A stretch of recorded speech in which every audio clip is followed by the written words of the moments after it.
I'm going to continue with some solo games. This is Astra Titanus from Victory Point Games and Chris Taylor, whose games I really enjoy. He seems to be a pretty cool guy in general. So like I said, it's a solo game. It takes, I don't know, when I'm playing solo games, I usually don't play straight through. Probably 45 minutes to an hour or so. So it's set up kind of like a series game where, well, I guess maybe not. You get rules, very clear, I think, for the most part.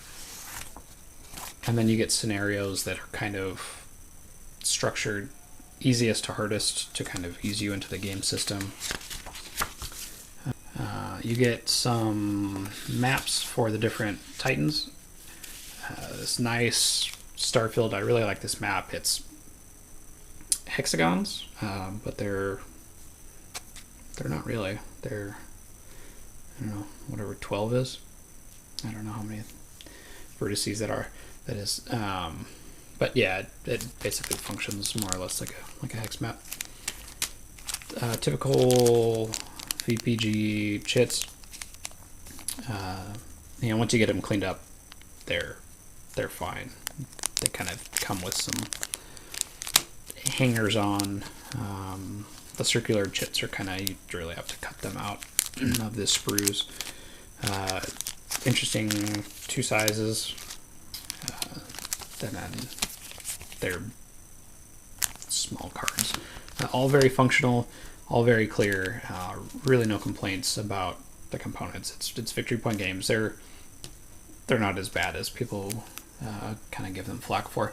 So I've played the game, I believe, 3 times. I've lost 2, I think. Yeah, I won the first encounter. I played Scramble twice. Maybe I lost one and won once. And I think I'll just go ahead and play scenario 3 on here and kind of explain.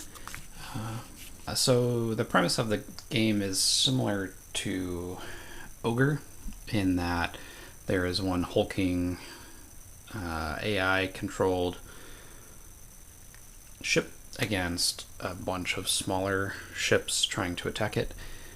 Usually there is a base of some sort that the Terrans are trying to protect against the Titan. This scenario 3, the deep space interception, it does not have that. The base is actually off map this way, and the Terrans are trying to keep the Titan from leaving. So the way the game works basically is, I guess I can just do the sequence of play. First, the Terrans decide if they're going to move or not. I already have these ones marked to move. Then you draw a card for the Titan. And the Titan in this game is controlled by this deck of cards. They tell the Titan how to move. In this case, it will move straight until it runs out of movement. This has a movement of 3 right there. These markers here are, they track the damage, and these are the weapons. So this defensive laser here has 8 shots until this 8 is covered up, and then it has 7, so forth. This primary beam has 4 until the 4 is covered up. Spinal mount has 3, 2, and then 1. So every time you damage a weapon, the marker goes down. Every time you damage the drive system, this will go down. Each Titan also has an Omega weapon. This one, if there are 2 or more escorts within range 3, destroy 1d3 escorts within range 3. And then you mark it as moved until it's refreshed. So that's all taken care of with these cards. Down here is the target priority, and with this card, this wouldn't get to fire all 8 because it stops once it gets to the bottom. That's what the red stop sign is there. For the spinal mount, the range is given as a 1 here. The other one's have their range natively on them. So we can move him 1, 2, 3.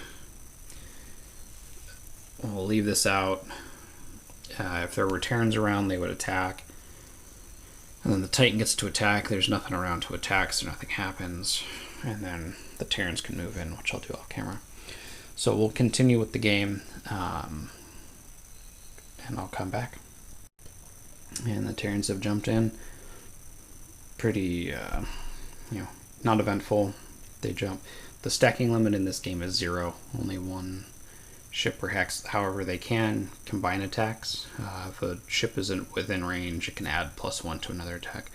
So, like this battle cruiser has an attack of 4. This fighter can add 1 to its attack. Even this destroyer can add. These dots on these counters signify that they get missiles, which are down here. And the missiles kind of attack on their own. And that's it. So we'll go to the next phase. To jump out, we'll bring this force in. So I'll just mark those as moving. They're off map anyway, so they won't come into play. Draw the card. And it's still going to move straight. 1, 2, 3. And I should have moved these. I didn't. A lot of the cards bring the Titan down and then over. So I was kind of counting on that to happen, but it didn't. So now we're stuck. I'll probably play a couple more turns out and come back to talk about it. So we're a couple turns in now, and I think now is a good time to kind of maybe follow a full turn through. The Terrans have surrounded the Titan a little bit.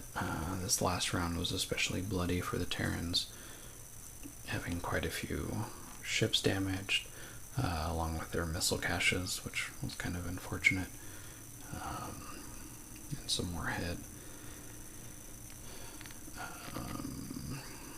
They did do a little bit of damage to the primary beam and to the drive systems, so the Titan can only move 2 per turn now.